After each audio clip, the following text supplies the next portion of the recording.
Welcome to the lineup, Aggie Sports Softball Preview Edition. I'm your host, Coach Slottick. Welcome to the lineup, Aggie Sports. Hey, today we're breaking down Texas A&M Softball. This is a full roster preview. We'll cover who's back, who's new, and what this team can be.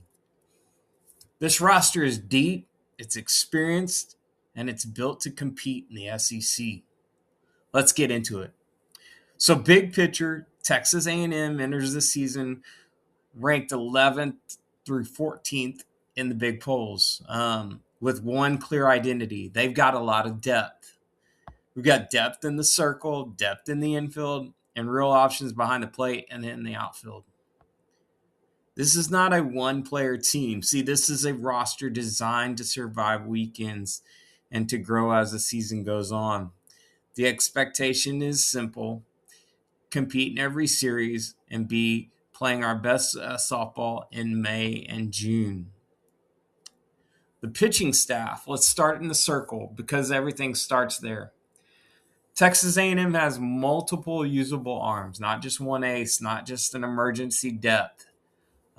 Sydney Peters returns as an experienced option. She's shown she can handle big moments. Sydney Lessentine gives A&M a girl who can absolutely move it, control her speeds, and has different speeds, different off speeds, and can go up, down, and work the corners left to right.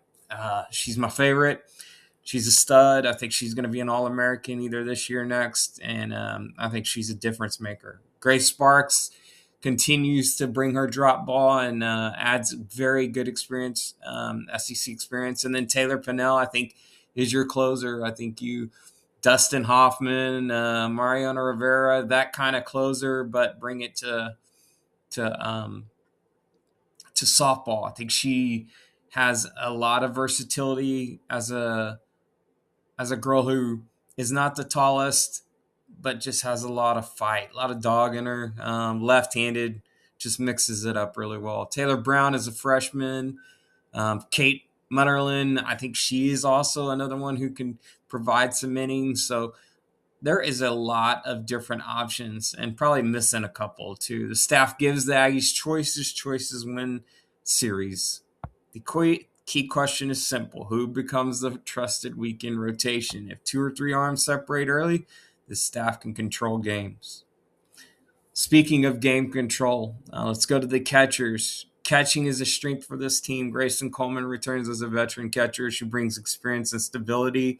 Dee Dee Baldwin adds sides behind the plate. She changes the lineup when she's in. Maddie Sawney is a freshman catcher who is one of the top 100 freshmen to watch out for. A lot of power in that bat.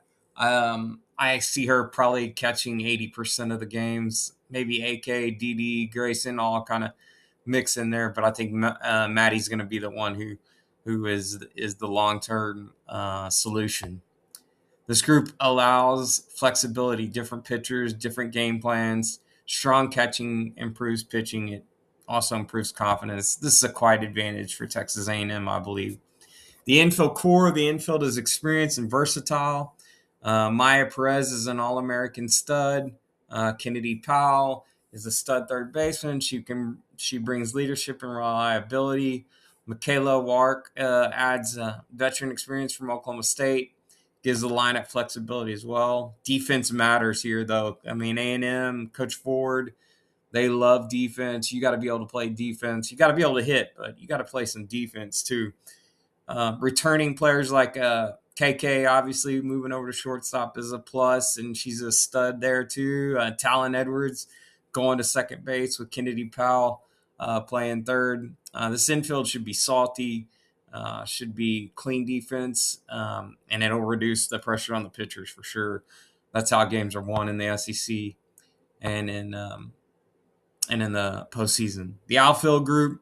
Outfield blends experience and youth. I mean, Ariel AK-47 is the wild card. I mean, Scout Lavelle brings speed and instincts. Haley Golden adds experience and consistency. Kelty Mathis is going to bring her big bat and her athletic ability. Frankie, Frizzell is outstanding defensive player in the outfield. Can she stay hot offensively. And then Piper White and Ainsley Gross are going to add speed and have future upside. So let's see what they're going to do. Regardless, this group can cover ground. They can limit extra base hits, and can apply pressure offensively. Outfield defense matters more than people think. This group can quietly win games. What will decide this season? I think three things will decide how far this team goes. First, pitching consistency, who locks down the weekend roles. Second, offensive production, who becomes the reliable run producer besides Maya, KK, AK-47. Who's gonna provide that? And then third, clean defense. I don't think this one's gonna be the problem, limiting mistakes when close games. I think they're gonna excel in that situation. If Texas A&M answers those questions early, the ceiling rises quickly. Expectations and ceiling. The floor for this team is clear. A competitive SEC squad, probably top 6 to top 7, a regional team. The ceiling is high, much higher than it was under Coach Evans. If the pitching rotation settles, if the lineup produces timely power, and if the defense stay clean, this team can push towards super regionals and obviously to the College World Series and be dangerous late in the season. This roster is built to grow. That's your Aggie softball preview for the lineup. Look forward to more lineup from Aggie Sports, covering not only softball, baseball, basketball, and other things. So just lock in, subscribe to the lineup. This team is a team with depth, experience, and a real upside. If you enjoyed this breakdown, like the video and subscribe and stay locked in. This is the lineup, Aggie Sports, and we'll see you next time.